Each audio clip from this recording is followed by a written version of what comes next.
Mesdames et messieurs, ce qui s'est passé aujourd'hui dans cette salle du tribunal correctionnel de Paris est d'une gravité extrême pour l'état de droit, pour la confiance qu'on peut avoir pour la justice. Plus de 10 ans d'enquête, des millions d'euros dépensés pour trouver un financement libyen dont le tribunal correctionnel vient de dire qu'il n'a pas pu, et pour cause, être trouvé dans ma campagne. Le tribunal a été plus loin en déclarant solennellement que le document Mediapart, qui était à l'origine de cette procédure, était, je cite, un faux.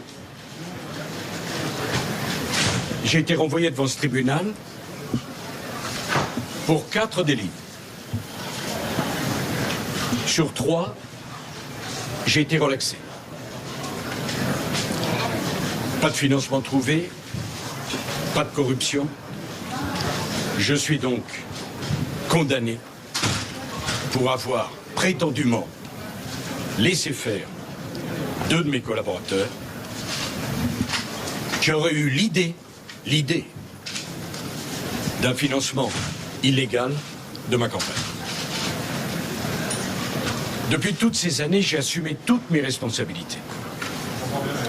Je n'ai naturellement refusé aucune audience. J'ai été mis en garde à vue. J'ai été interrogé, ausculté, examiné, de telle façon que la présidente du tribunal a dit « Il n'y a aucun enrichissement personnel à vous reprocher. Pas de financement illégal de ma campagne, pas d'enrichissement personnel. » Et la conclusion qu'en tire le tribunal, c'est que je dois passer 5 années en prison, et alors même qu'on connaît mon adresse, qu'on peut me reconnaître dans la rue, que j'ai assumé toutes mes responsabilités, le tribunal prononce l'exécution provisoire pour me voir dormir en prison le plus tôt possible. Je demande aux Français qu'ils aient voté ou non pour moi, qu'ils me soutiennent ou non, d'apprécier ce qui vient de se passer. La haine n'a donc décidément aucune limite. J'assumerai mes responsabilités. Je déférerai aux convocations de la justice. Et s'ils veulent absolument que je dorme en prison, je dormirai en prison. Mais la tête haute. Je suis innocent. Cette injustice est un scandale. Je ne m'accuserai pas de quelque chose que je n'ai pas fait. Naturellement, je ferai appel. Sans doute devrais-je comparaître les menottes aux mains devant la cour d'appel. Ceux qui me haïssent à ce point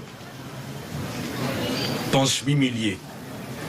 Ce qu'ils ont humilié aujourd'hui, c'est la France. C'est l'image de la France. Et si quelqu'un a trahi les Français, ce n'est pas moi. C'est cette injustice invraisemblable auquel vous venez d'assister. Je n'ai aucun esprit de revanche, je n'ai aucune haine, mais que chacun comprenne bien et l'entende.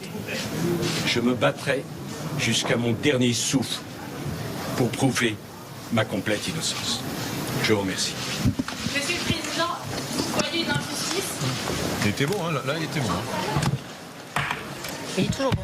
Voilà, Nicolas Sarkozy avec des mots extrêmement forts. Je dormirai en prison, mais la tête haute, c'est une injustice. Cette injustice est un scandale.